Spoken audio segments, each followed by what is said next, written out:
கிருஷ்ணம் வந்தே ஜெகத்குரும்.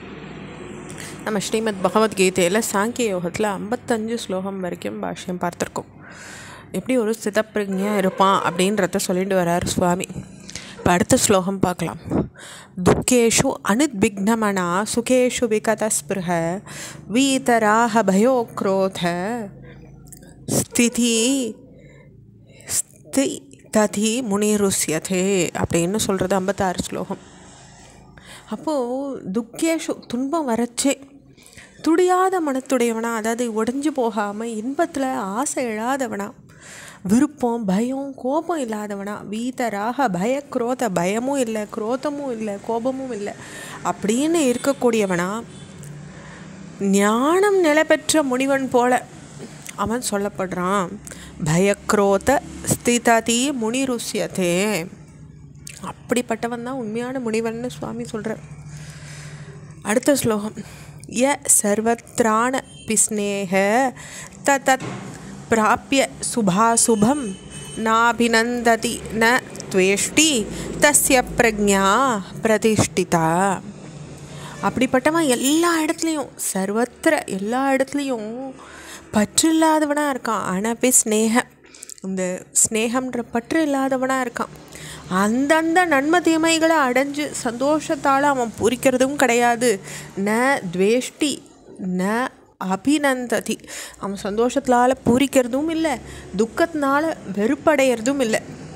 அவனுடைய ஞானம் உறுதியாக நிலை பெற்றதாக இருக்குது. பிரதிஷ்டிதா, அவனுடைய ஞானம் எப்படி ரெண்டு நேரத்துலேயும் அவனுக்கு நிலை பெற்றிருக்கு. ஞானத்தில் அவன் தடுமாற போகிறது கிடையாது, துக்கம் வந்ததுனாலேயும் தடுமாற போகிறது கிடையாது, சுகத்துலேயும் ஒன்றும் புரியாதவன் தடுமாற போகிறது கிடையாதுன்னு சொல்கிறார் ஸ்தித பிரஜ்ஞனுடைய லக்ஷணத்தை.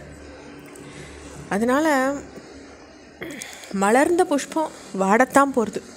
அதனால் மலர்ச்சியை புகழறதும் வேண்டாம், வாடுதலை இகழறதும் வேண்டாம்னு இந்த ஸ்லோகத்துக்கு ஒரு எளிசான பாஷ்யம் சொல்லப்பட்டிருக்கு. அடுத்த 58வது ஸ்லோகம்.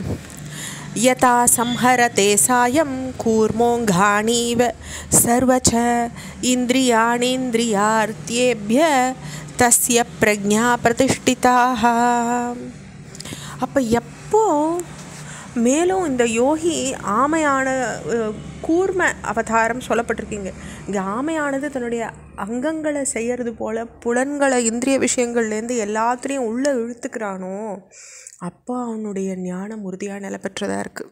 தன்னுடைய அங்கத்தை எப்படி ஆமையானது அந்த ஓட்டுக்குள்ளே உள்ளே இழுத்துக்கிறது, அப்படி அவன் சர்வச்ச எல்லா விஷயங்கள்லேயும் அவனுடைய எல்லா வகையிலையும் அவனுடைய அங்கங்களை உள்ளே இழுத்துண்டான்னாக்கா அவனுடைய ஞானம் நிலை பெற்றதாக இருக்கும்னுட்டு இந்த ஸ்லோகம் நம்மளுக்கு ஒரு பாஷ்யத்தை கொடுக்கறது.